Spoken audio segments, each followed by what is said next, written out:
सबसे बड़ी बात यह है, ये भाजपा को न आप समझे न देश समझा।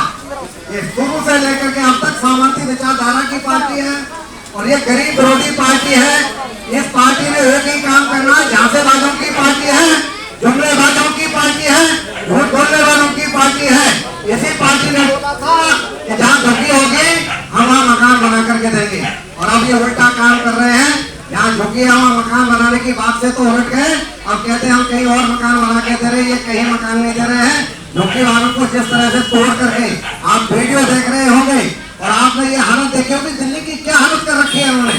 जब वोट लिया था तो इनको इनके घर जा करके घर से हमारे आगे प्रधानमंत्री जी पैर छूते थे और उनके जो पैरों को धोते थे, और आपको कहते थे कि झुग्गी वाले जो है दिल्ली की स्ट्रीम लाइन है, लाइफ लाइन है, इनके बिना तो कुछ हो नहीं सकता।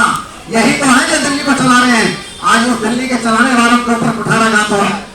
आप इस बात से अच्छी तरह से परिचित हैं, जब जब गरीब पर अन्याय हुआ है, इतनी बड़ी ताकत हो जो धराशायी हुई है, वो खत्म हुई है। मेरी कोई गलत डिमांड नहीं है। झुग्गी वालों को अगर आपने ये वायदा किया है कि जहाँ झुग्गी वही मकान है, तो हमारी यही मांग है, कोई और मांग हमारी बिल्कुल भी नहीं।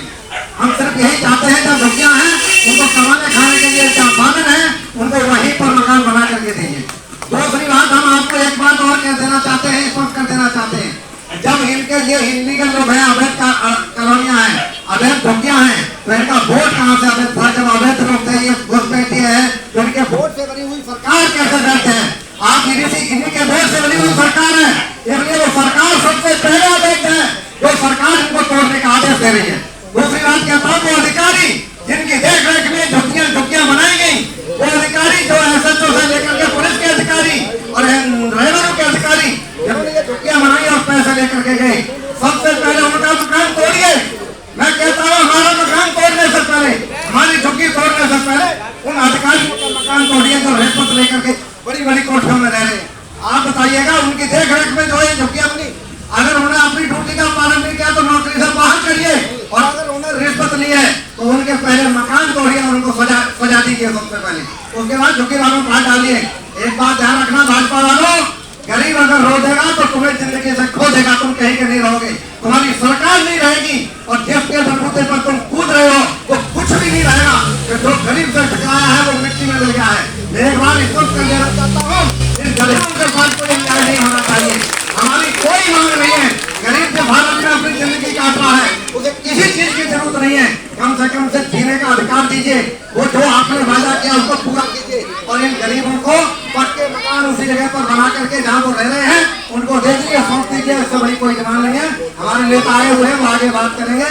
मैं अपनी वाणी को भ्रम देता हूँ और आपसे एक वायदा करता हूँ, जब तक हमारी सांस है, जब तक हमारी ताकत है, आपके साथ खड़े रहेंगे, मरने तक का ठिक्का लेते हैं आपका। 29 तारीख को हमारे अध्यक्ष जी एक मीटिंग कर रहे हैं जंतर मंत्र पर, आप सभी लोग उसमें जाएंगे, जो व्यवस्था हमसे हो सकेगी हम करेंगे। आप सबको वहाँ पहुँचना है, अपनी आवाज उठानी है। हम कोई राजनीति करने नहीं आए। किसी के सिर पर आपको दिखाई दे रहा है कोई टोपी, किसी के सिर पर दिखाई कोई झंडा दिखाई दे रहा है, गले में कोई पट्टा दिखाई दे रहा है, हम केवल एक गरीब की आवाज उठाने आए। और आपको ये बात स्पष्ट कर देते हैं, गरीब अपनी आवाज उठाना जानता है, जंतर मंत्र पर चलिए, लड़ाई हमारी आपकी शादी है, हम कोई राजनीति नहीं करेंगे, आपको हक दिला करके आएंगे। और इसके बाद हमारे पंकज गुप्ता जी जो बात आप कहेंगे, मैं आकाश जी को एक मिनट दे रहा हूँ माइक, और